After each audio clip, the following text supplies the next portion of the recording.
এরে যুবক, ওই মা বাবার চোখের পানি ছাড়াই চেয়ারে বসতে পারি নাই। ওই মা বাবার চোখের পানি আর দোয়া ছাড়া তুমি পরীক্ষায় ভালো নাম্বার পাও নাই। যতই বাহাদুরি করো, ওই মা বাবায় যদি দোয়া না করতেন, তুমি ডাক্তার, এমবিবিএস ডাক্তার, এসপি হতে পারতা না, সম্মানের বাড়ি পাইতা না, গাড়ি পাইতা না, চেয়ার পাইতা না। সবকিছু পাওয়ার পেছনে কুদরত আমার আল্লাহর, দোয়া হলো মা বাবা। ওই মা বাবারে কষ্ট দিও না রে যুবক। বয়ানের ভেতরে কত মানুষ কান্না করে, মোনাজাতে কান্না করে, অথচ তোমার চোখে পানি নেই কেন? গুনার কারণে আল্লাহ বেজার, তোমার মা বাবা তোমার উপরে বেজার। ও পর্দার আড়ালের আম্মা জানেরা, আল্লাহ তাআলা আপনাদের এত সম্মান দান করলেন। আপনারা সমস্ত নবীদের মায়ের মতো মা, আপনারা সাহাবায়ে কেরামদের মায়ের মতো মা, আপনারা হাফেজে কোরআনদের মায়ের মতো মা, আপনারা বড় বড় বড় বড় সম্মানিত সন্তানদের মা। আপনারা এত দামি, এই দুনিয়াতে আপনাদের মতো দামি মা আর কেউ নাই। ওরে আম্মা জান, আপনাদের এত সম্মান। আপনারা আয়েশা রাদিয়াল্লাহু আনহার মতো নারী, আপনারা খাদিজা রাদিয়াল্লাহু আনহার মতো নারী, কলিজার টুকরা নবীর কন্যা ফাতেমা রাদিয়াল্লাহু আনহার মতো নারী। এত সম্মান আল্লাহ আপনাদের দান করেছেন। এরে আম্মা জান, আপনার সন্তান ডাক্তার হবে, আলহামদুলিল্লাহ। আপনার সন্তানকে ইঞ্জিনিয়ার বানাবেন, দোয়া করি আলহামদুলিল্লাহ।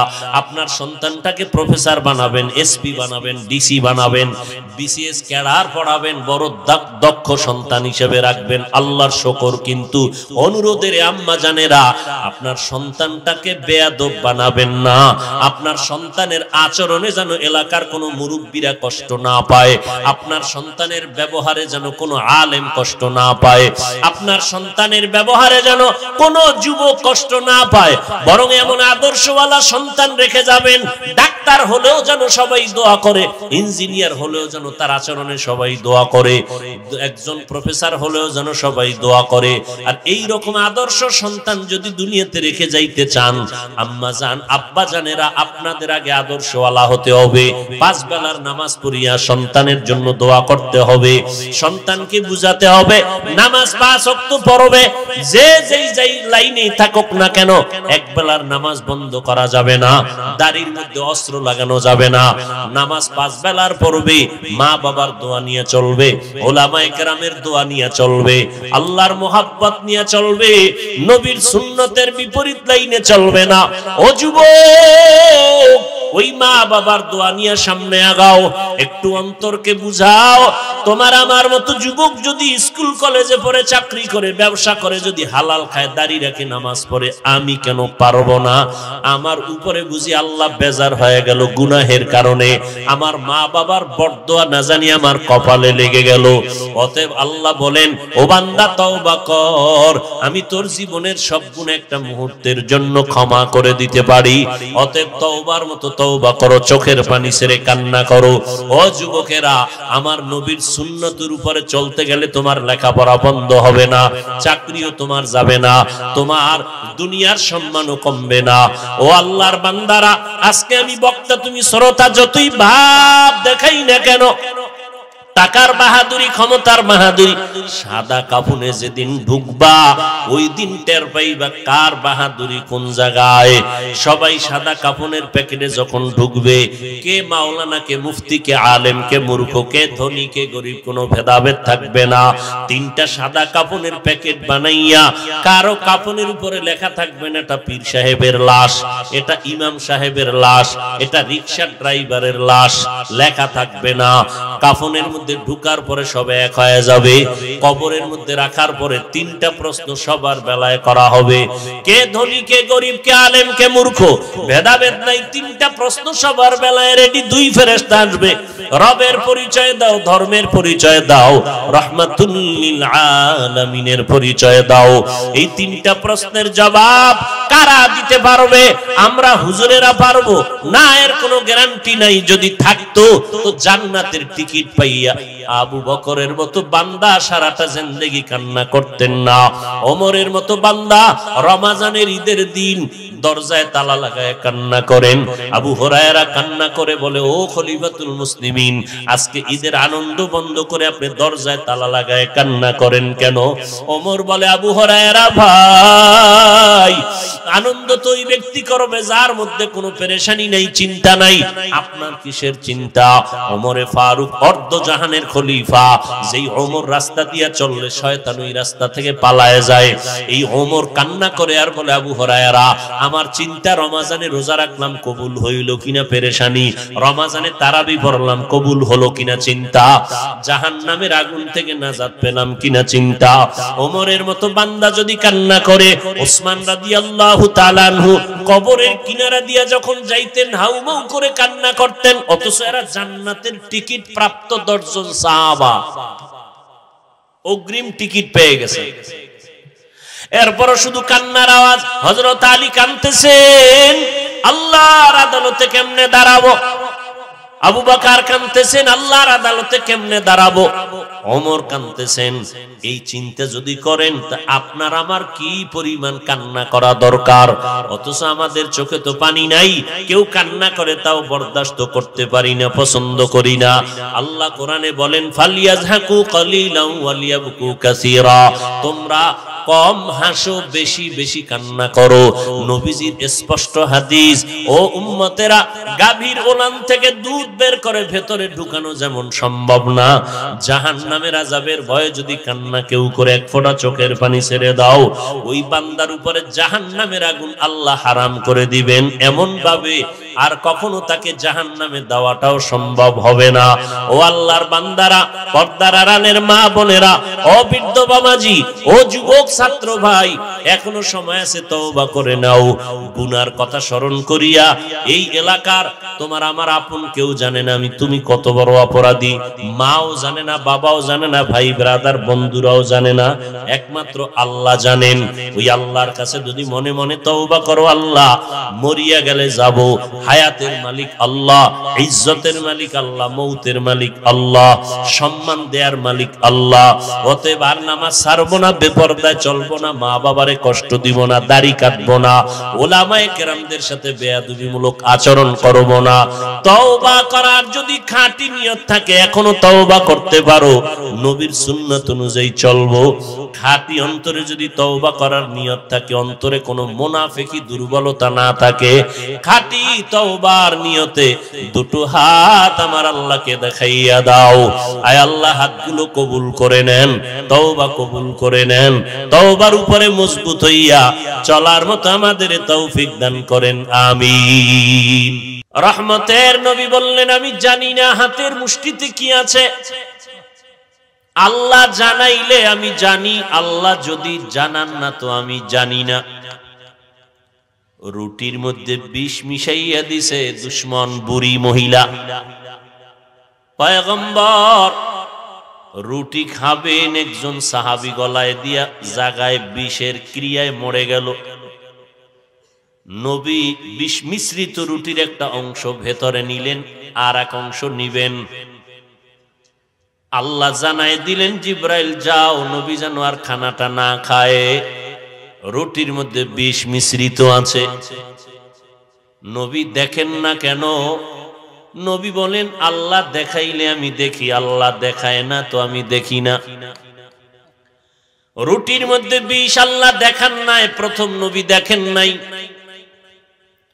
কবরের ভেতর দিয়ে নবী হাঁটতেছেন, কবরের স্থানে হঠাৎ বলে, দোয়া করো কবরের মধ্যে আযাব হয়। রুটির বিষ দেখেন না, কবরের আযাব দেখেন কেন? আল্লাহর নবী বলেন, আমার আল্লাহ দেখাইলে আমি দেখি, আল্লাহ যদি দেখান না তো আমি দেখি না। চাচা আবু জাহাল, তোমার হাতে কি আছে আমি জানি না। নবী এবার হাতের মুষ্টির দিকে নজর দিয়ে বলেন, হাতের মুষ্টিতে কি আছে তোরা একটু আওয়াজ দে। পাথরগুলো কালেমা পড়া শুরু করলো। আবু জাহাল পাথরগুলো মাটিতে ফালাইয়া বলে, মুহাম্মদ তুমি বড় জাদুকর।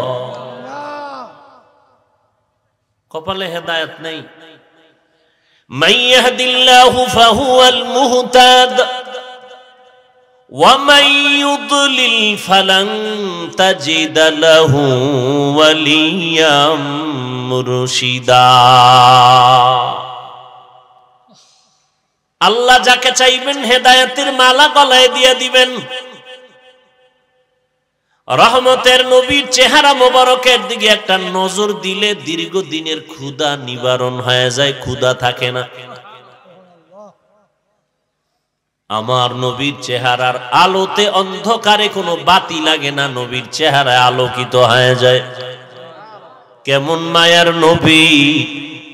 আবু জাহাল দেখলো, বয়ান শুনলো, কালেমা পড়লো না, বিরোধিতা করলো আজীবন।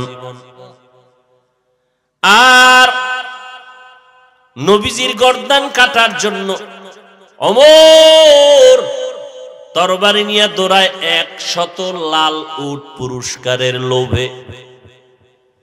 মদিনার নবী কাঁদতেছেন, আল্লাহ হেদায়েতের মালা গলায় দেও। আল্লাহ বলেন আমি দিতেছি। সেই ওমর গর্দান কাটতে গিয়া নিজের গর্দানটা পয়গম্বরের কাছে ঝুঁকাইয়া দিয়া বলে, নবী বেয়াদবি মাফ করবেন, তরবারি আপনার হাতে দিলাম, আমি আপনার গর্দান কাটার জন্য আসছি, আপনি আমার গর্দান কেটে দেন, আর আমাকে কাটার আগে মুসলমানের কালেমাটা পড়াইয়া দেন। নবী বলেন হাত দাও। নবীর হাত মোবারকের সাথে ওমরের হাত লাগাইলো। সেকেন্ডে বিদ্যুতের গতির বেগে আরো দ্রুত ওমরের ভেতরে মুহাম্মদের রুহানি পাওয়ার গুলো ঢুকে গেল। 1 মিনিটে কালেমা পড়া তরবারি নিয়ে খোলাভাবে বাইতুল্লাহর হাতিমে দাঁড়াইলো। কাবার পাশে মাজা বরাবর একটা দেওয়াল আছে, দেখছেন? এটাকে হাতিমে কাবা বলা হয়। কাবার অংশ পুরাটাই ছিল বাইতুল্লাহ, পুরাটাই ঘর, পুরাটা। 13 বার এই বাইতুল্লাহকে পূর্ণ ভেঙ্গে নতুন করে তৈরি করা হয়েছে, 13 বার। এর মধ্যে নবীর বয়স যখন 30 বছর, তখন কুরাইশ বংশের লোকেরা চান্দা উঠাইয়া, টাকা উঠাইয়া বাইতুল্লাহকে পুনর্নির্মাণ করবেন। যেই পরিমাণ টাকা উঠছে পুরা দেওয়াল দেওয়া সম্ভব না। এই যতটুকু বাদ দেখতেছেন ঘরের পাশে, এতটুকু বাদ রাখলো। কাবার দরজা ছিল 2টা, এখন যেখানে দরজা আছে বাইতুল্লাহর ঠিক বরাবর ওই পাশে আরেকটা দরজা ছিল। কুরাইশ বংশের লিডারেরা সিদ্ধান্ত নিল, টাকায় যতটুকু হয় অতটুকু করে দাও, বাকিটা সীমানা দিয়া দাও। রাহমাতুল লিল আলামিনের 30 বছর বয়স। নবীর দিলের তামান্না পুরাটাই যদি হইতো, কারণ ইব্রাহিম নবী পুরাটাই তো বাইতুল্লাহ করলেন। মনের কথাটা ব্যক্ত করতে পারলেন না। ইন্তেকালের আগে আম্মা জান আয়েশা রাদিয়াল্লাহু আনহাকে বলে গেলেন, ও আয়েশা, আমার দিলের তামান্না একটা রয়ে গেল, বাইতুল্লাহর পুরনো সীমানায় ঘর দেওয়াল উঠানো গেল না। তোমারে বলে গেলাম, মনের একটু চাপা কষ্ট বললেও অন্তর একটু পাতলা হয়, ফ্রেশ হয়।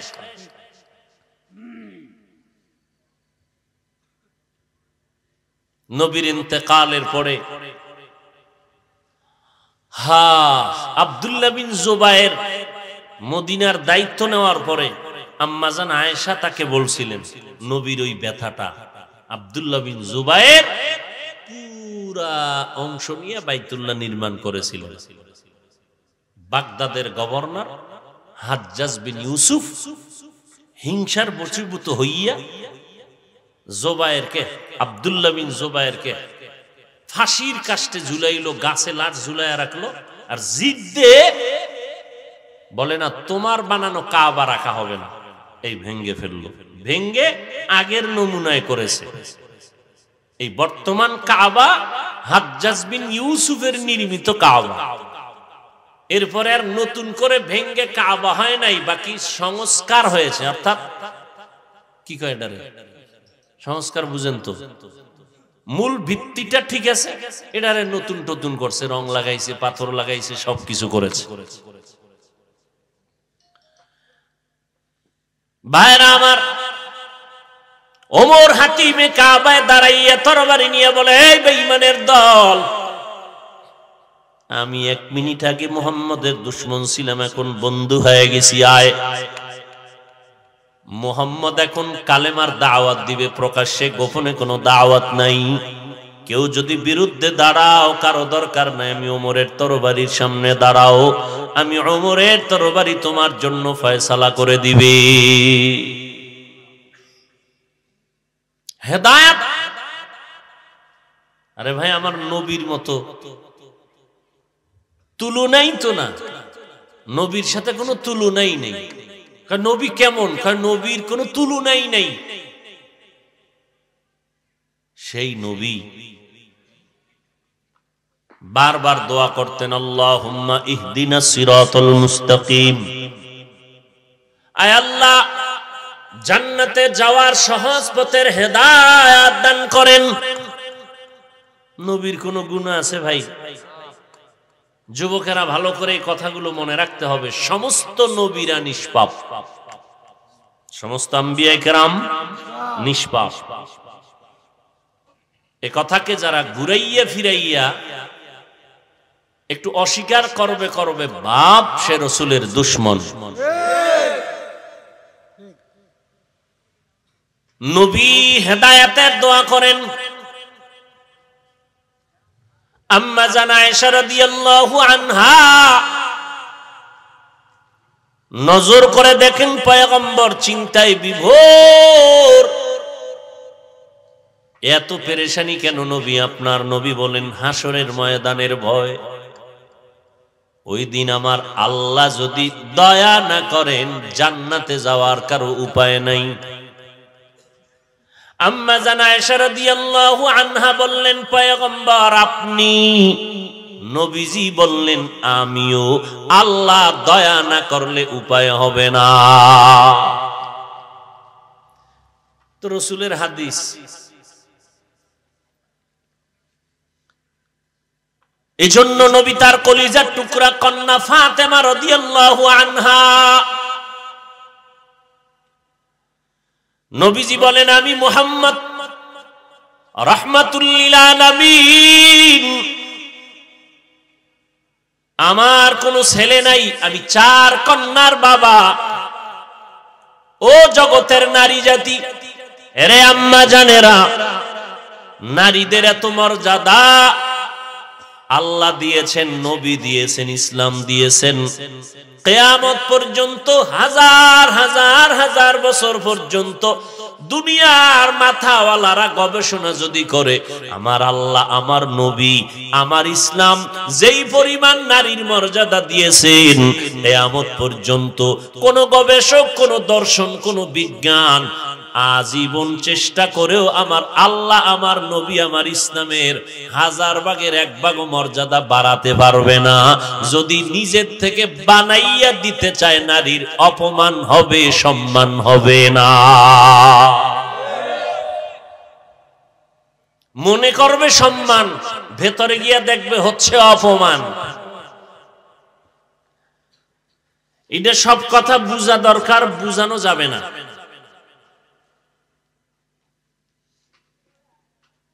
অনেক কথা বুঝতে হবে, বুঝানো যাবে না।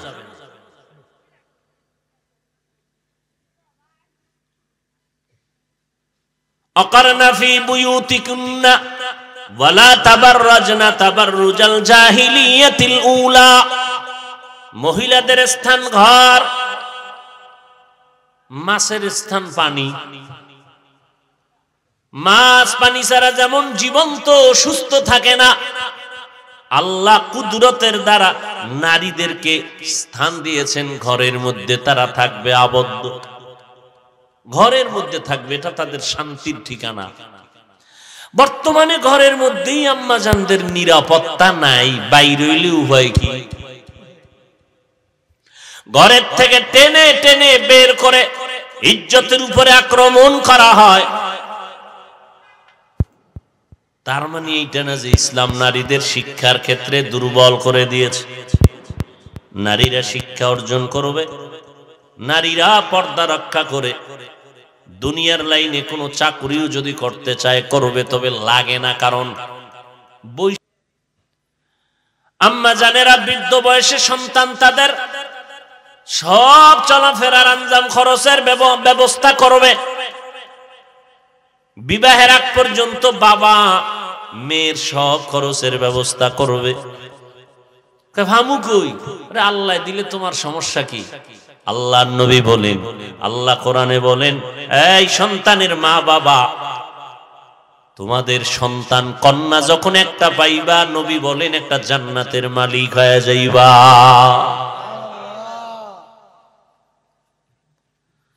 যার ঘরে দুইটা কন্যা সন্তান, সে দুইটা জান্নাতের মালিক। দেখছেন নি, আলোচনা লইছি একদিক, যাইতেছি আর একদিক। আমার ওয়াল আসরে সুরক হয়ে গেছি গা।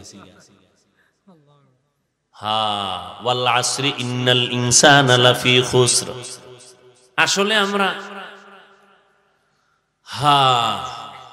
মানুষের জন্য যেই কথাগুলো প্রয়োজন, যা বললে মানুষের হেদায়েতের রাস্তা ওপেন হবে, ওই কথাই যেন আল্লাহ বের করে দেন, এই নিয়তে বয়ানে বসি।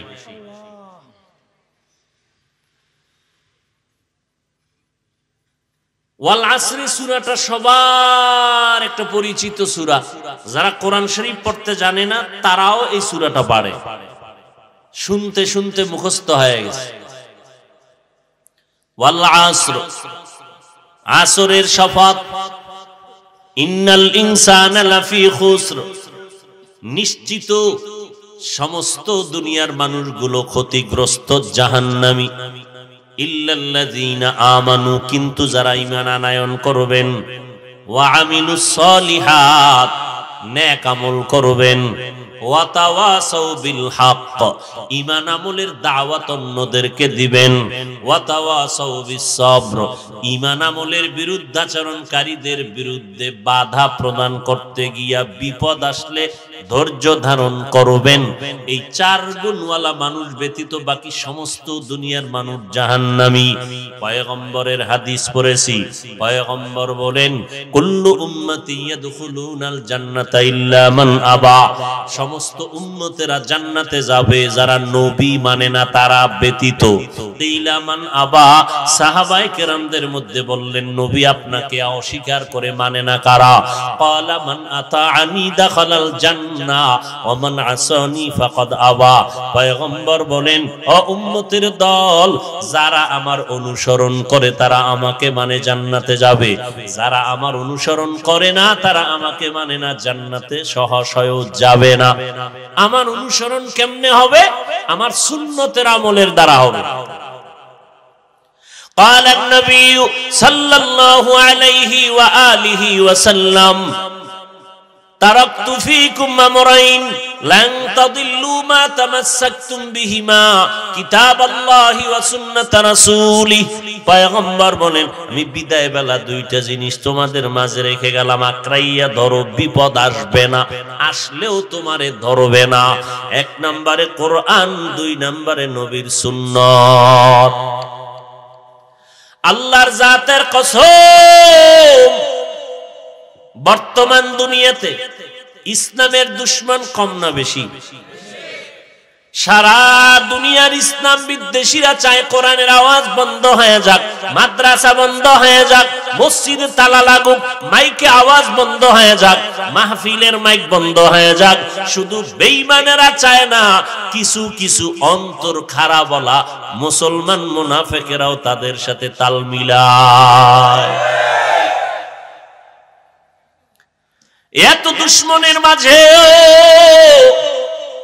আল্লাহর হাজার কোটি শুকর, কোরআন আর সুন্নত যারা নিয়ে চলে, এদের মতো সম্মানে, এদের মতো শান্তিতে বর্তমান দুনিয়াতে অন্য কোন ব্যক্তিরা নাই। এত দুশমন, এরপরও কোরআনওয়ালার সম্মান আছে না নাই? এমপি সাহেব দেখা হলে কয় হুজুর দোয়া করবেন, কি বৃষ্টি নাই হুজুর, তাড়াতাড়ি উল্টা মোনাজাত দেন। ভুলে গেছেন? বৃষ্টি নাই, প্রচন্ড গরম, ইস্তেসকার নামাজ পড়ে উল্টা মোনাজাত দেন, হুজুর নাইলে বৃষ্টি নাই, আমরা মরে যাব। এত পরিমাণ সূর্যের গরম। হজের থেকে উমরা করে অনেকে আইসা বললেন সৌদি আরবের থেকেও বেশি গরম লাগতেছে আমার এই দেশে। করোনা গেল, এত মহামারী বিশাল, যেটা পৃথিবীর ইতিহাস হয়ে থাকবে করোনা মহামারী। বড় বড় খোদা দাবি করনেওয়ালাদের মতো বাহাদুরেরাও মাথা নত করে দিয়েছে। মুমিন না, বেঈমানেরা পর্যন্ত।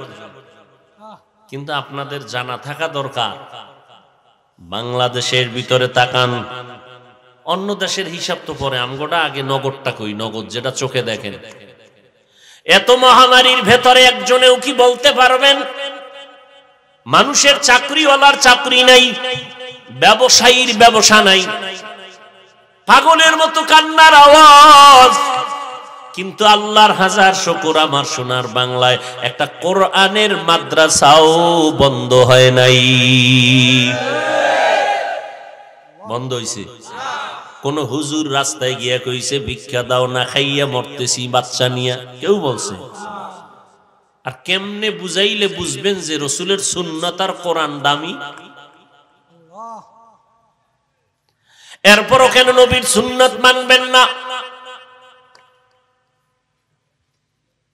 এই মহামারীতে কোরআনওয়ালাদের এত সম্মান, একটা মাদ্রাসাও বন্ধ হলো না, না খাইয়াও কেউ মরে নাই। বাবায় মারা গেছে, নগদ কথা, সন্তানে না করোনার ভয়ে লোক দিয়ে লাশটারে টাকা দিয়া রাস্তায় ফালাই দিয়াস দিছে, ফালাই আর যায় না। 2 দিন প্রায় চলতেছে, খবর পাইছে থানাওয়ালারা, পুলিশ এসে লাশ নিয়ে গেল। এবার দাফনের যা ব্যবস্থা দরকার করলো। ইতিহাস ভুলবেন না, ভুলাইয়া দিলেও ভুলবেন না, লিখে রাখো যুবক। গোটা বাংলাদেশের ভেতরে প্রশাসনিক ভাবে কিছু আল্লাহর বান্দারা এবং অধিকাংশ ক্ষেত্রে শত করোনার লাশ দাফন কাফন জানাজা পড়ে এই জমিনে দৃষ্টান্ত কায়েম করেছে একমাত্র টুপিওয়ালারা। ইতিহাস ভুলেন না। স্বার্থে আঘাত লাগলেই হুজুর খারাপ, ইমাম ফালটাও। তুমি যেই পরিমাণ অন্যায় করো, তোমার আম্মা কয়বার কইছে তোরে ফালটানো লাগে? আহা, একটা হুজুরও করোনায় মরছেনি। এতগুলো লাশ ওলামায়ে কেরাম হুজুরেরা দাফন কাফন করলো, ইতিহাস ভুলে যায় না। এরে আল্লাহর গোলাম ও যুবকেরা, ও পর্দার আড়ালের আম্মা জানেরা, নবী গ্যারান্টি দিয়ে চ্যালেঞ্জ দিয়ে গেলেন, 2 জিনিস আঁকড়াইয়া ধরো, বিপদ আসবে না, আসলেও তুমি বিপদে পড়বে না, কোরআন আর সুন্নাত। ও যুবক, হিন্দুরা কোনদিন পায়ে ধরলেও নবীর সুন্নত আমল করবে না, ইহুদিরাও করবে না, খ্রিস্টানেরাও করবে না, বৌদ্ধ ধর্মের লোকেরাও করবে না। কেন করবে না? ওরাও জানে মুহাম্মদের মতো মহা মনীষী জমিনের মধ্যে কেউ নাই। এরা বৌদ্ধরাও জানে, খ্রিস্টানেরাও জানে, ইহুদিরাও জানে। এরপরেও কেন মুহাম্মদের বিরোধিতা করে? বলে অন্য কোনো কারণ না, মুহাম্মদ তাদের কোনো ক্ষতি করছে? কয় করে নাই। এরপরও বিরোধিতা কেন? বলে মুহাম্মদ এত ভালো, কেন হিংসায় সইতে পারি না। মুহাম্মদের আদর্শ অর্জন করলেই, গ্রহণ করলেই সম্মান বেড়ে যায় সব জায়গায়। ভাইরা আমার, সমস্ত দুনিয়ার বিধর্মীরা কোটি কোটি কোটি টাকা ব্যয় করতেছে মুহাম্মদের উপরে, কালিমা লিপন করবে, কোরআনের উপরে কালিমা লিপন করবে। কারণ মুহাম্মদের উপরে যদি একটা দোষ চাপাইয়া এটারে প্রতিষ্ঠা করা যায়, তাহলে দুনিয়ার মুসলমানের মুহাম্মদের প্রতি ভক্তি কমে যাবে। ভক্তি কমে গেলে আর মুহাম্মদকে মানবে না। এই জন্য বাতিলদের একটা মিশন কি, মুসলমানের মূল মূল জায়গায় সন্দেহ ঢুকায়া দাও। কথাগুলো বুঝার চেষ্টা করেন। নামাজে দাঁড়াইছেন, নামাজে দাঁড়াইয়া হাত বাঁধছেন, আল্লাহু আকবার, হয়তো নাভির নিচে না হয় বুকে, এই তো, কিন্তু সবার মধ্যে কিন্তু একটা ভিতরে ভিতরে সন্দেহ, আরে নাভির নিচে হাত বাঁধলাম, বুকেরটা সঠিক নাকি আমগোটা সঠিক? বুকে বাঁধনেওয়ালা রাখায় আমরা ভেজাল, বাতিল। আবার বুকে যারা মানছে এরাও একটা চিন্তায় পড়ে, মাঝে মাঝে চিন্তা পড়ে, নাভির নিচে বাঁধতেছে যারা, এরা কি ভালো না আমরা ভালো? এরকম একটা দুদুল্যমান অবস্থা। আচ্ছা, আমিন বলতে গিয়ে এখন চিন্তা করে, মসজিদের মধ্যে যত মুসল্লি 3 ভাগের 2 ভাগ জোরে আমিন কইছে, 1 ভাগ কইছে আস্তে। এখন একটা সন্দেহ ঢুকছে, আমরা সঠিক না তারা সঠিক? এবার বাইরে দেখে যে এগো সংখ্যা বেশি, তাহলে কি আমরাই কি মনে হয় ঝামেলার? এইরকম একটা সন্দেহ ইবাদতের মধ্যে ঢুকায়া দিছে একমাত্র ইসলামের ব্যানারওয়ালা বাতিলেরা, পেছনে বইসা রিমোট কন্ট্রোল করে ইহুদি আর বেঈমানেরা। উদ্দেশ্য কি? আপনাকে বেনামাজি বানাবে না, নামাজ পড়বা, কিন্তু নামাজটা হবে সন্দেহযুক্ত, ওই নামাজ কবুল হবে না। জানাজায় দাঁড়ায় গেছেন, জীবনে শুনেন নাই আলহামদু সূরা পড়া লাগবে, এখন একদল বলে আলহামদু সূরা পড়ো, সন্দেহ একটা ঢুকছে, আমরা যে আলহামদু ছাড়া জানাজা পড়তেছি, এটা কি হইল না আলহামদু সহই পড়া লাগবে? এটা মতবিরোধের মধ্যে একটা সন্দেহ ভিতরে কাজ করতেছে। এমন একটা পয়েন্ট নাই যেখানে সন্দেহ ঢুকায় নেই। কোরবানি আসতেছে, কোরবানির ভিতরে গরু 7 ভাগে দিবেন, সেখানেও ইখতিলাফ ঢুকায় দিছে। আকিকার ভাগ নিবেন, সেখানেও ইখতিলাফ ঢুকায় দিছে। একদল বলে আকিকার অংশ কোরবানির অংশের মধ্যে ভাগ হওয়া যাবে না। কেউ যদি বউরে 1, 2, 3 তালাক কয় তো তালাক হবে না। এমন একটা পয়েন্ট নেই যে সন্দেহ ঢুকে নেই। মারাত্মক। ভেজাল করনেওয়ালাদের কোনো দোষ নাই, ভেজাল মিটাইতে যারা যায় তারা বিপদে পড়ে। আল্লাহ হেদায়েত দান করুন। ও যুবক, এরপর আমার একটা কথা, যত দ্বন্দ্ব আছে, কোন দল বা কোন লাইনের মানুষ কি বলছে 5 ওয়াক্ত নামাজ লাগবে না? তাহলে বাস ওইটা পড়ো, 5 ওয়াক্ত নামাজটা পড়ো। টুপি নিয়ে ইখতিলাফ মতনৈক্য করে, মূল বিষয় নিয়ে মতনৈক্য তেমন নাই। অতএব 5 বেলার নামাজ। ও যুবক ভাই, আমি তো বলি নবীর আদর্শ ছাড়া নতুন কোন উত্তম শ্রেষ্ঠ আদর্শ যদি থাকে আমাকে দাও, নবীরটা আমি বাদ দিয়ে দিব। তুমি দিবা কি? তোমার থেকে বড় বড় মাথাওয়ালা আব্রাহাম লিঙ্কন, মাও সেতুন, লেনিন, কার্ল মার্কস, প্লেটো সহ বড় বড় বড় বড় মহামনীষীরা আদর্শ বাজারজাত করলো। আল্লাহর কসম করে বলি, দুনিয়ার সবাই নতুন নতুন আবিষ্কার করে আদর্শ দিল, থিওরি দিল, কিন্তু মুহাম্মদের আদর্শের মতো শান্তির সমাজ কেউ গঠন করে দেখাতে পারে নাই।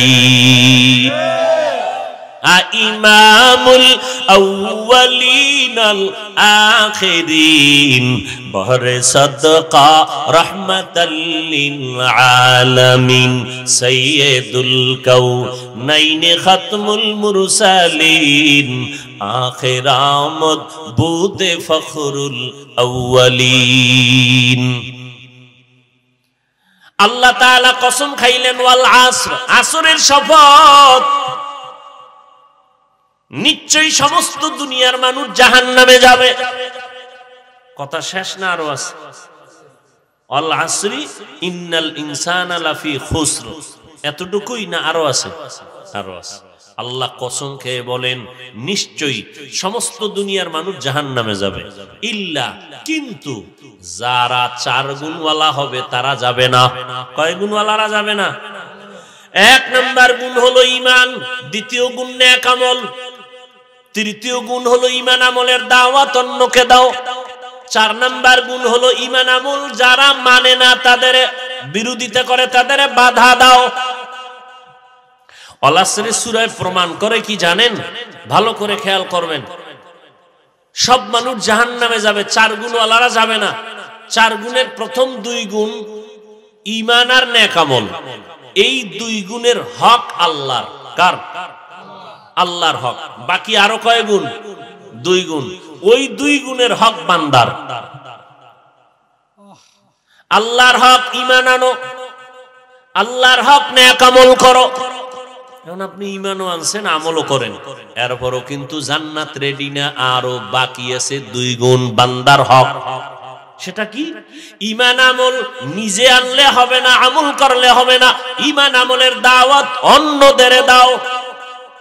ঈমান আমলের বিরোধিতা যারা করে তাদের বাধা দাও। এই 2টা বান্দার হক। আল্লাহর হক আল্লাহ চাইলে মাফ করবে। নামাজ পড়তে গিয়া বান্দা তুমি অল্প পড়ছো, কম পড়ছো, 40 বছর নামাজ পড়ো নাই, নতুন করে নামাজ ধরছো, আমি আল্লাহ তোর পিছের গুনাহ চাইলে ক্ষমা করে দিব, কারণ এটা আমার হক। কিন্তু বান্দার হক আদায় কর, না হয় বান্দা ক্ষমা না দিলে আমি ক্ষমা দিব না। ঈমান আমল আনলে হবে না, অন্যদের দাওয়াত দাও ঈমান আমলের। নিজে নামাজ পড়ো, অন্যদের দাওয়াত দাও, নিজে পর্দা করো, অন্যদের দাওয়াত দাও, নিজে হালাল খাও, অন্যদের দাওয়াত দাও। নিজে গান শুনো না, অন্যেরা যারা শুনে তাদের বাধা দাও।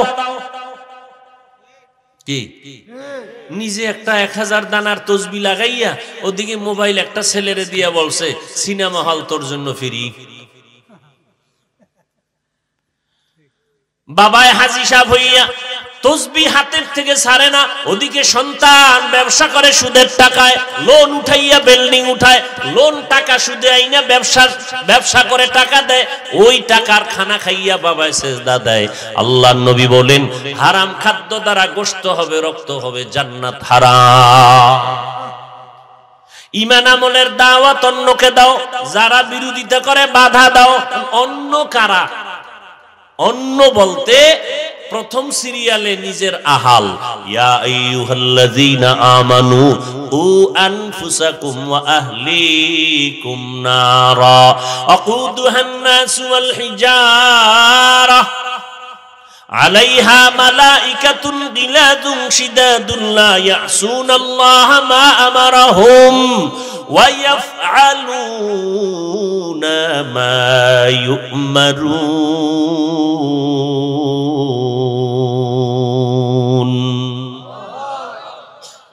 জাহান্নামের আগুন থেকে তুমি নিজেকে বাঁচাও, এরপরে তোমার আহালকে বাঁচাও। মা বাবার জন্য সন্তান আহাল, স্বামীর জন্য স্ত্রী আহাল, বক্তার জন্য শ্রোতা আহাল, ইমাম খতিবের জন্য মুসল্লিরা আহাল, মেম্বারের জন্য ওয়ার্ডের মানুষ আহাল, চেয়ারম্যানের জন্য ইউনিয়নের মানুষ আহাল, সরকারের জন্য গোটা দেশবাসী আহাল, গোটা দুনিয়ার আলেমদের জন্য দুনিয়ার উম্মতেরা আহাল। মা বাবার আহাল সন্তান, সন্তানের বাঁচাও, নিজে না বাইচা। আরে আগে বলছে নিজে বাঁচো, এরপরে আহাল। মা বাবা তুমি আগে জাহান্নাম থেকে নিজেরে বাঁচাও, এরপরে তোমার সন্তানের বাঁচাও। নিজে নামাজ পড়ো, সন্তানের নামাজের দাওয়াত দাও। বলে কখন? 7 বছর যখন বয়স হবে সন্তানের, নামাজের মুসাল্লায় দাঁড় করাইয়া দাও। 10 বছর যখন হবে তখন একটু বেতের বাড়ি লাগলে হালকা ভাবে দিয়েও তুমি শাসন করিয়া নামাজে দাঁড়াও। তবে সাবধান, শাসন করতে গিয়া যেন শোষণ না হয়। তো হিসাবের কাঠগড়ায় দাঁড়াতে হবে। সন্তান অপরাধ করছে, 1 ধমকের তুমি 2টা ধমক দিলে, একটা হবে ইনসাফ আর একটা হবে জুলুম। সন্তান অন্যায় করছে, একটা বেতের বাড়ি ভাবে, আপনি যদি 2টা দেন তো একটা ইনসাফ আর একটা জুলুম। বাড়িটা দিবেন ওজন কত? আধা কেজি না 10 কেজি? এহেনও হিসাব আছে। একটা বেতের বাড়ি দিবেন, অন্যায় করেছে, বাড়িটার ওজনটা কত হবে? সন্তানের বয়স মাত্র 8 বছর, আপনি বাড়ি দিলেন 50 বছরের বাড়ি, জুলুম হবে। কিয়ামতের ময়দান সব জুলুমের বিচার হবে, ইনসাফের আদালত।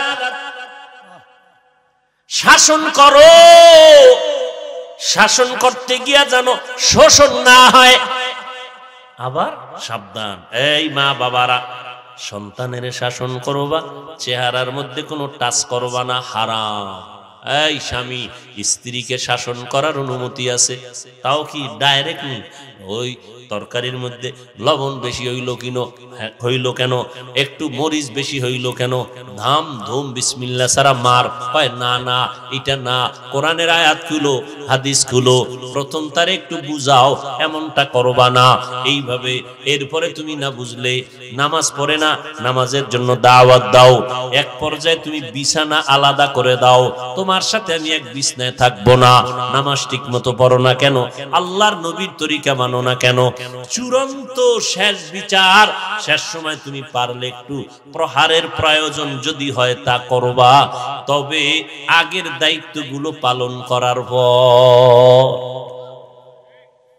ফজরের নামাজে উঠে না, নবীজির স্পষ্ট সহিহ হাদিস, স্বামী তুমি ঘুম থেকে আগে উঠছো, নামাজ আদায় করো, স্ত্রীকেও ডাক দাও, না উঠলে তুমি একটু পানি মারো, চেহারার মধ্যে পানি ছিটাও। এবার স্ত্রী উঠে যাবে, নামাজ পড়বে, যত সওয়াব পাবা, স্ত্রী যে পইরা যা পাবে তুমিও তা পাবা। স্ত্রীকেও আল্লাহর নবী কয়, তুমি যদি আগে উঠেই যাও, ও আম্মা জান, স্বামীকে তুমি ডাক দাও, উঠে না, চেহারার মধ্যে একটু পানি ছিটাইয়া দাও, পানি ছিটাইয়া দাও। একজনে কয় পানি এক বালতি মাথার দ্বারে লয়ে ঘুমাইছে। সকালে কোন রকম একটা ডাক দিছে, যে ডাকটা শুনবে না মনে করিয়া, এক ডাক দিয়েই এক বালতি পানি পুরা গোসল করায় দিছে। ভাইরা আমার,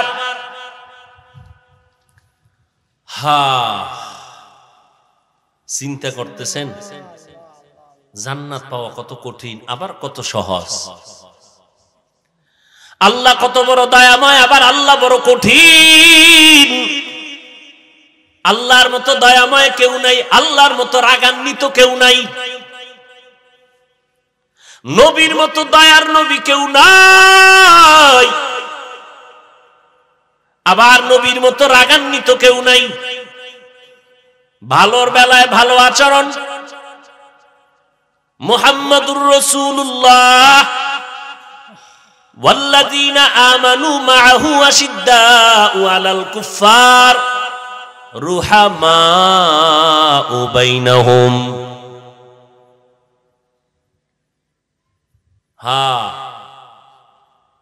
বেঈমানের বেলায় কোনো ছাড় নাই, কোনো সুযোগ নাই, কোনো নরম কথা নাই।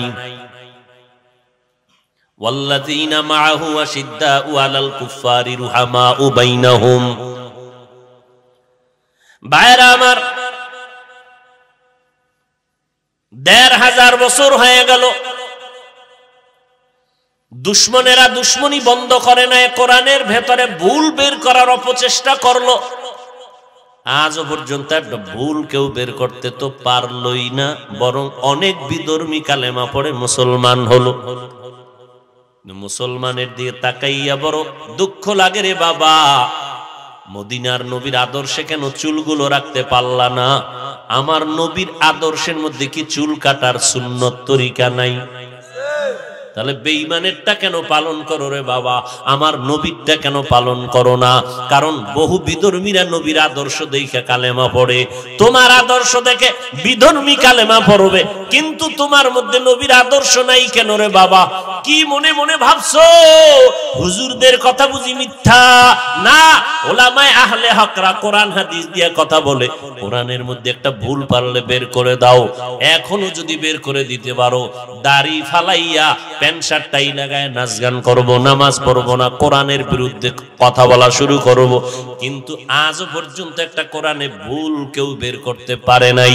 তোমাদের অন্তর থেকে একটু জানতে চাই, আমার আল্লাহর কোরআন এখনো কি সত্য অবস্থা আছে নাকি কোনো ভুল আছে? এবার যুবকরা একটু জবাব দাও, ওই কোরআনে জান্নাত আর জাহান্নামের বয়ান আসেনি? সত্য না মিথ্যা? ইন্নাল্লাযীনা আমানু ওয়া আমিলুস সালিহাতি কানাত লাহুম জান্নাতুল ফিরদাউসি নুজুলা।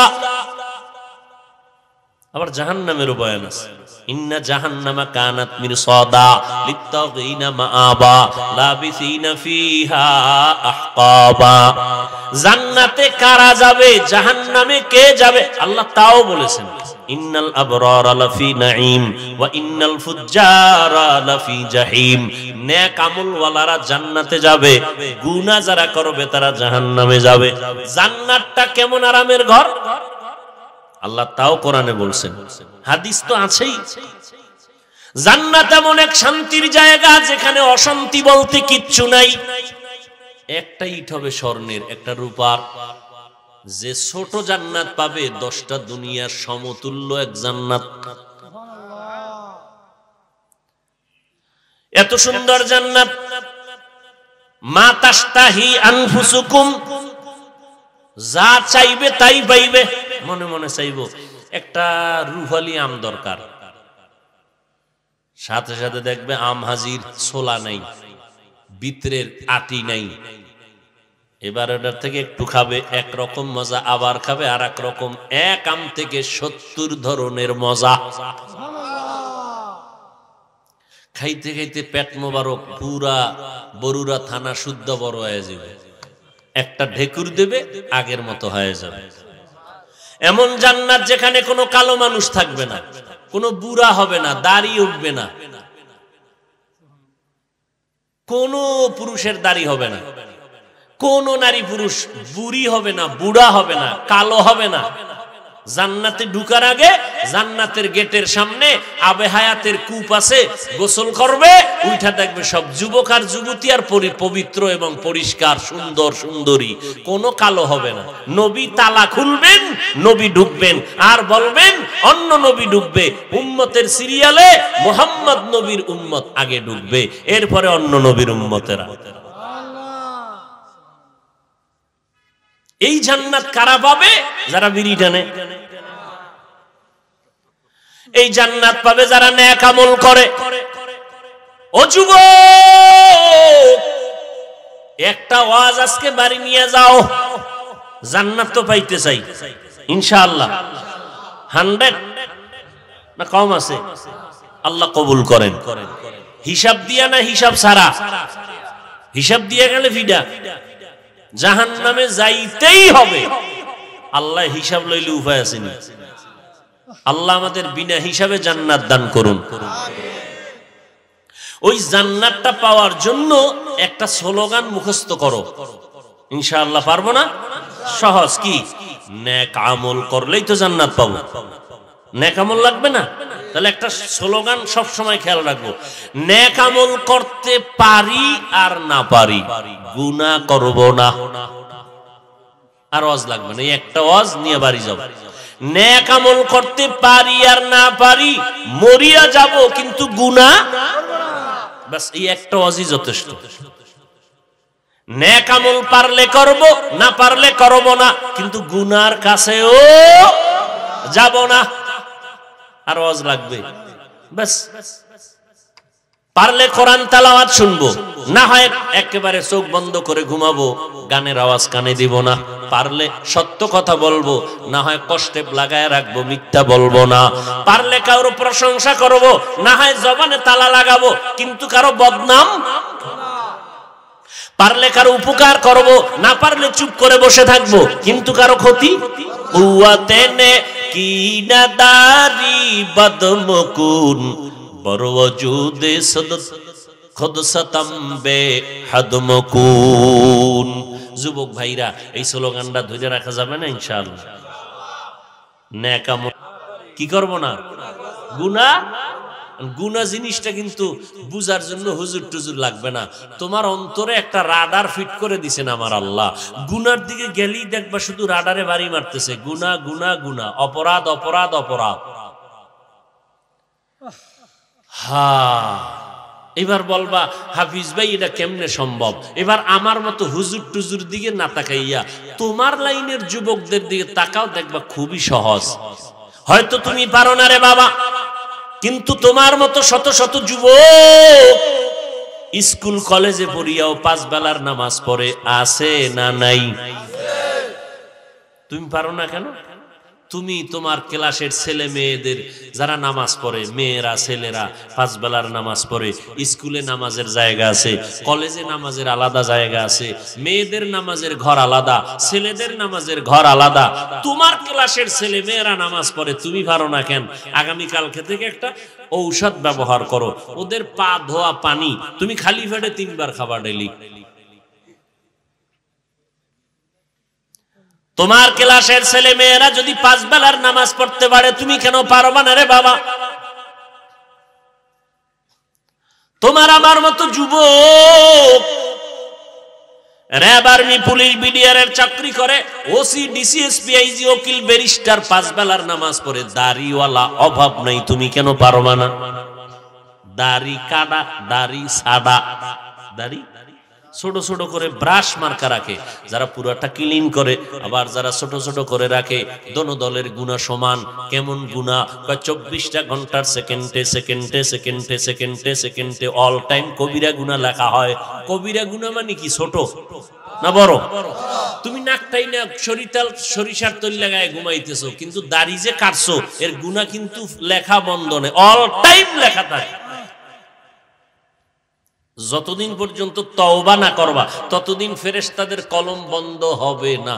24 ঘন্টার সেকেন্ডে সেকেন্ডে গুনাহ। শুধু কি তাই, মোনাজাত দিলে কোনো দোয়া কবুল হবে না।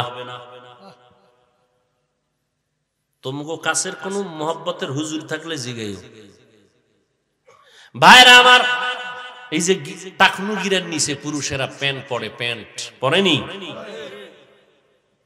অল টাইম কবিরা গুনাহ। তুমি যদি লঙ্গি ভইরা ঘুমাও, তারপর প্যান্ট পরছো, তওবা না করা পর্যন্ত কবিরা গুনাহ লেখা বন্ধ হবেই না, লেখতে থাকবেই। ভাইরা আমার, তার মানে কি প্যান্ট পরা যাবে না? ওই জাকির নায়েক সাহেব প্যান্ট পরে গিরার উপরে, তাকায় দেখছো? টাকনু গিরার উপরে পড়ে, কখনো নিচে পড়ে না। স্পষ্ট সহিহ হাদিস, টাকনু গিরার নিচে পাজামা প্যান্ট পরা হারাম। জাহান্নামে যাবে ওই অংশ, জাহান্নাম। এই তোমার বোন আছে না? আলহামদুলিল্লাহ, বোন আছে না ঘরে? বোনের তোমার বড় ধরে নাও, বোনের বয়স 25, আর একটু বেশি ধরো, আচ্ছা 25 ধরলাম। তোমার বয়স মাত্র 23। তোমার বোনের গালে একটা দাড়িও নাই, তোমার গালে দাড়ি। এবার আল্লাহরে কি কইবা? আল্লাহ, তুমি আমার বোনের গালে দাড়ি নিতে আমারে দিলা, এটা কেমন হইল? আল্লাহ বুঝি বানাইতে একটু উল্টা পাল্টা হয়ে গেছে। তোমার 25 বছর বোনের গালে দাড়ি দিলেন না কেন? তোমার 22 বছর যুবকের গালে দাড়ি দিলেন, রেখা পড়ে গেল। আমার আল্লাহ তোমাকে বানাইবেন, দেখতে কেমন সুন্দর লাগবে আমার আল্লাহ ভালো বুঝেন। পুরুষের দাড়ি হলো সৌন্দর্য, মহিলাদের চুল হলো সৌন্দর্য। ওদিক দিয়ে আমার বোনেরা চুল কাটে, এদিক দিয়ে আমার যুবকেরা দাড়ি কাটে। পাল্লা দিছে, এরা চুল কাটে, এরা দাড়ি কাটে। ওই যে এক আল্লাহর বান্দা কয়েকদিন আগে ইন্তেকাল করছেন বাংলাদেশের, হ্যাঁ, জানাজার মধ্যে লেডিস আর জন্ডি সমানে দাঁড়ায় গেছে। কথা ঠিক না? এর মাইয়া বল, আমি দেখি না, শুনছি ছেলে নাকি মেয়ের মতো, মেয়ে নাকি ছেলের মতো। ভাইরা আমার, আল্লাহ সবাইকে হেদায়েত দান করুন। আবার এইরকম কিছু ডিজাইন পাইবেন বড় বড় ভণ্ডদের দরবারে, মারেফতের সম্রাট, গায়ে দেয় শালার চট, হাতের ভিতরে গাঞ্জার ভট, আছে না নাই? মাথার চুলগুলো এত বড় লম্বা, পিছন দিক দিয়া তাকাইলে মনে হয় এটা পুরুষ না মহিলা বুঝার উপায় নাই। কি আছে না নাই? বাবার দরবারে যায়, বাসগাড়ি 2টা বসছে, 5 আঙ্গুলে আংটি 10টা। এত আংটি কেন? সব মুসিবত ফিরানোর লাগে আংটি, আর ধনী হওয়ার জন্য বাম হাতের আংটি। পাথর, আকিক পাথর, এই পাথর সেই পাথর, যেই পাথর মাথা ঠান্ডা করে। কত ভংসং, এর কোন শেষ নাই। তো এবার এক সিডে উঠে বসে রয়েছে, বাবার দরবারে যায়, ঠোঁট নাড়াইতেছে, তসবি একটা আছে, পড়ুক আর না পড়ুক আঙ্গুল চলতেছে। অন্ধ ভিক্ষুক ভিক্ষা করার জন্য গাড়ি তুলছে, ভাই আমি চোখে দেখি না, তোমরা যাওয়ার বেলায় কিছু দান করো, বিপদ থেকে মুক্তি পাইবা, অ্যাক্সিডেন্ট থেকে বাঁচবা। তো চুলওয়ালা মারেফতের সম্রাট বাবার দরবারে যাই, যাওয়ার যাত্রাপথে কিছু দান করলো 10 টাকা। অন্ধ মানুষ তো টের পাইল না কে দান করলো, হাতটা বুলাইয়া দেখে চুলগুলো বড় লম্বা। মহিলাও দিতে পারে, পুরুষেরাও দিতে পারে। তো চুলগুলো লম্বা দেখে অন্ধ মনে করছে হ্যাঁ মহিলা দান করছে, পুরুষেরা দান করে নাই। এবার একটা দোয়া করা দরকার। আমি অন্ধ মানুষের দোয়া খালি ফেরত যায় না। ও আল্লাহ, আমি চাওয়া মাত্র আমার অন্ধের কলিজা ঠান্ডা করিয়া যেই চুলওয়ালা আমাকে 10 টাকা দিয়া বরকত দিল, আমি দোয়া করি রে মালিক তার গর্ভে একটা নেককার বাচ্চা দিও। হ্যাঁ, বড় কঠিন। পয়গম্বর স্পষ্ট হাদিসে বলেছেন, যেই মেয়েরা ছেলেদের মতো সাজবে এরা জাহান্নামে যাবে, যেই ছেলেরা মেয়েদের মতো সাজবে এরা জাহান্নামে যাবে। আহা, আচ্ছা আমগো কি খারাপ দেখা যায়? মিছা কথা কইস না রে যুবকরা। এই দেখ চুল চারিদিক সমান, এক জায়গাতে বড় না, এই জায়গাতে আমি নিজে মেশিন ধরে সমান করছি, পিছে যেরকম সমান এখান থেকেও সমান। এরপরে টুপি সবসময় মাথায় নেই, সবসময় চেষ্টা করি ঘুমাইতে গেলেও টুপিটা মাথায় থাকুক। আমার এক ওস্তাদ কইছে ছাত্র জীবন অনেক আগে, টুপি মাথায় দিয়ে ঘুমাবি, আজরাইল এসে যেন দেখে সুন্নত তোর মাথার পাশে। দেখো না, ঘড়ি হাতে দেই না কখনো, শুধু বয়ানের টাইম দেখা লাগে যেন ডান হাতে দিছি, ডান হাতে। কেন? ওই ওস্তাদ আমারে কইছে। তুমি মুরব্বীরা জিগাইব, তোমার ওস্তাদ জিগাইব টাইম কত, তুমি বাম হাতটা সামনে নিবা কেন? আদবের ভিতরে বরকত বেশি, এই জন্য ডান হাতে দেই। তাও বয়ানের টাইমে আবার খুলে রাখি, ঘড়ি হাতে দেওয়া পছন্দ লাগে না।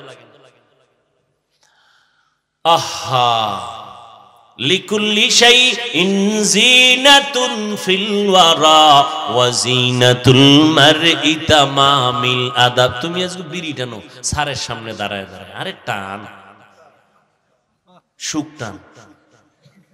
হ্যাঁ, কি টানা টান? আল্লাহ হেদায়েত দান করুন। আমরা এখনো, এই বেটা আমি তো বক্তা, ছোটখাটো একটা বক্তা তো, কিন্তু এখনো আমার ওস্তাদ সামনে থাকলে আমি জুতা ধইরা টাইনা রাখি, সোজা করি, ধুইয়া দেই। এতটুকু সম্মান যদি না দিতাম তাই চেয়ারে এতদিন টিকতে পারতাম না, যেই ঝড় তুফানের মধ্যে আমি আছি। আমার এলেম নাই, কিচ্ছু নাই, আল্লাহ ওয়ালাদের নেক নজর আছে, আর বেদবি জীবনে করি নাই। ও যুবক আল্লাহর গোলাম,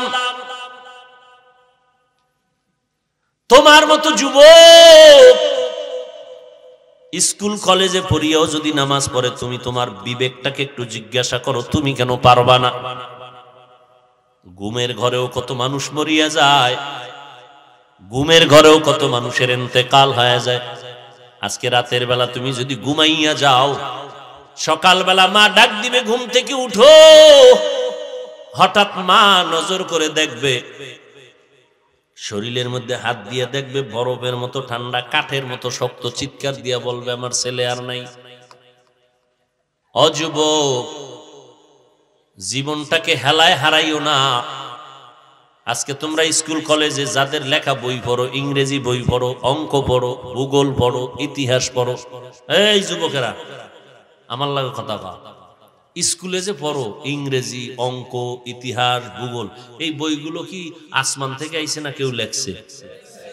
আচ্ছা একটু চিন্তা করতে, আল্লাহ তো বিবেক দিছে, যে বইটা লেখলো তার কপালটা কত বড় চান কপাল যে তার লেখা বইটা সমস্ত স্টুডেন্টরা কবুল করে নিছে। সমস্ত কলেজের ছেলে মেয়েরা তার বই পড়িয়া ইংরেজিতে কথা বলে, তাহলে ওই লোকটার জীবনে দেখেও নাই, এই বইটা যিনি লেখছে তার দেখেও নাই। তোমার মতো যদি সারা রাত্র মোবাইল চালাইয়া কবিরা গুনাহ করে কাটাইতো, জীবনে তার বই লেখা হতো না। তার কপাল কত ভালো যে তার লেখা বইটা আজকে সব ছেলে মেয়েরা পড়ে, শ্রদ্ধার সাথে চুমা খায়। তুমি মইরে গেলে কি দিয়ে যাবা জাতিরে, যেটা ধইরা চুমা খাইবে মহব্বতে? কি দিছো? গালি। মা বাবারে দিছো খারাপ আচরণ, মা বাবায় মনে মনে কষ্ট পায় আর বরদোয়া করে মরে না কেন? এর যুবক, ওই মা বাবার চোখের পানি ছাড়াই চেয়ারে বসতে পারি নাই। ওই মা বাবার চোখের পানি আর দোয়া ছাড়া তুমি পরীক্ষায় ভালো নাম্বার পাও নাই। যতই বাহাদুরি করো, ওই মা বাবায় যদি দোয়া না করতেন, তুমি ডাক্তার, এমবিবিএস ডাক্তার, এসপি হতে পারতা না, সম্মানের বাড়ি পাইতা না, গাড়ি পাইতা না, চেয়ার পাইতা না। সবকিছু পাওয়ার পেছনে কুদরত আমার আল্লাহর, দোয়া হলো মা বাবা।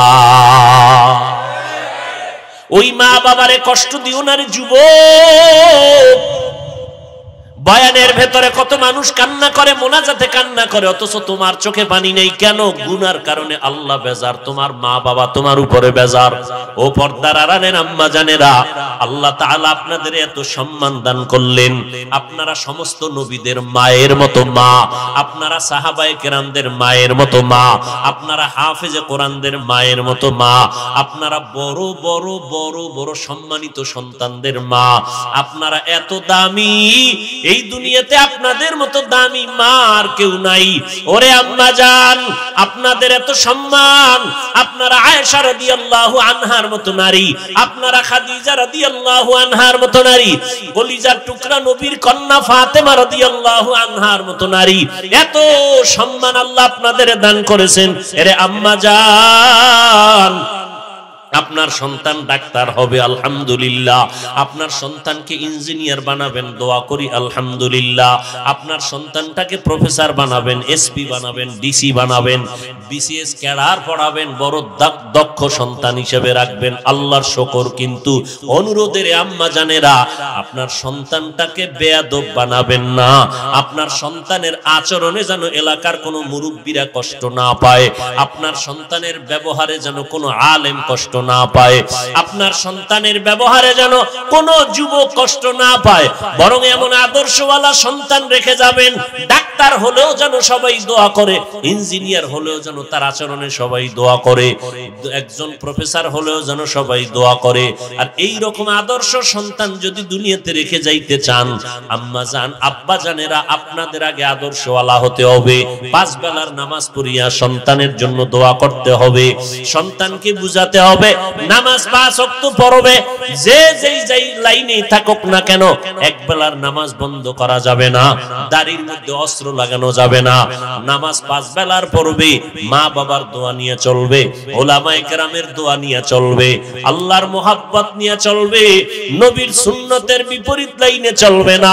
ও যুবক, ওই মা বাবার দোয়া নিয়ে সামনে আগাও, একটু অন্তরকে বুঝাও। তোমার আমার মতো যুবক যদি স্কুল কলেজে পড়ে, চাকরি করে, ব্যবসা করে, যদি হালাল খায়, দাড়ি রাখে, নামাজ পড়ে, আমি কেন পারবো না?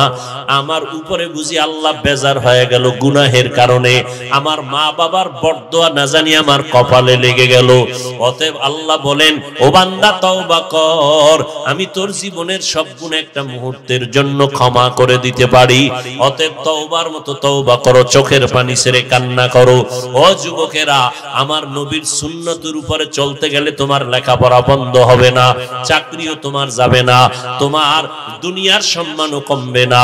ও আল্লাহর বান্দারা, আজকে আমি বক্তা, তুমি শ্রোতা, যতই ভাব দেখাই না কেন, টাকার বাহাদুরি, ক্ষমতার বাহাদুরি, সাদা কাফনে যেদিন ঢুকবা, ওই দিন টের পাইবা কার বাহাদুরি কোন জায়গায়। সবাই সাদা কাফনের প্যাকেটে যখন ঢুকবে, কে মাওলানা, কে মুফতি, কে আলেম, কে মূর্খ, কে ধনী, কে গরিব, কোনো ভেদাভেদ থাকবে না। 3টা সাদা কাফনের প্যাকেট বানাইয়া, কারো কাফনের উপরে লেখা থাকবে না এটা পীর সাহেবের লাশ, এটা ইমাম সাহেবের লাশ, এটা রিকশার ড্রাইভারের লাশ, লেখা থাকবে না।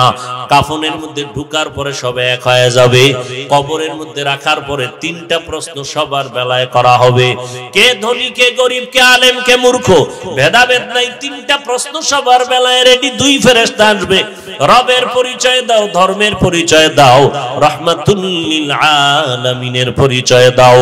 এই 3টা প্রশ্নের জবাব কার কারা দিতে পারবে?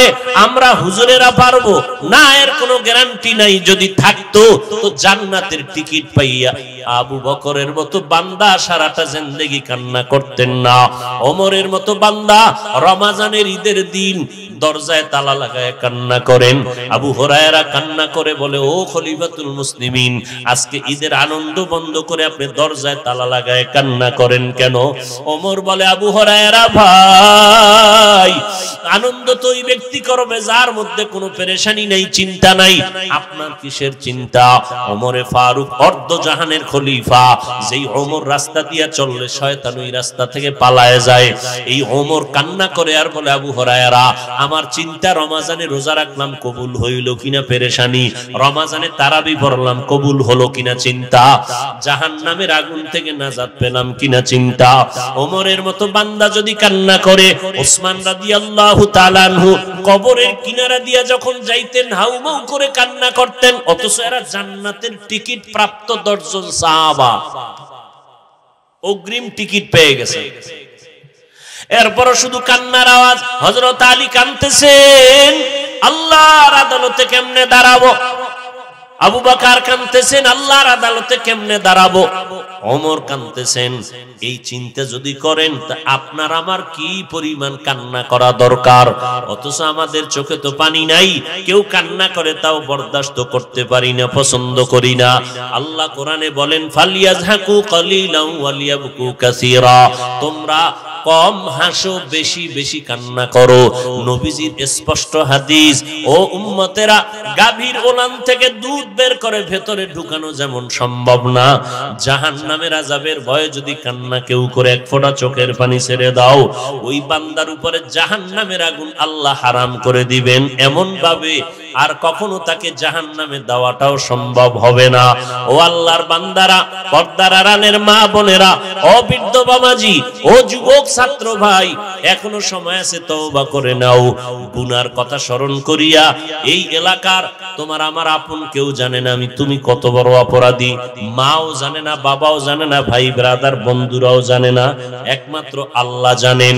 ওই আল্লাহর কাছে যদি মনে মনে তওবা করো, আল্লাহ, মরিয়া গেলে যাব, হায়াতের মালিক আল্লাহ, ইজ্জতের মালিক আল্লাহ, মৌতের মালিক আল্লাহ, সম্মান দেয়ার মালিক আল্লাহ।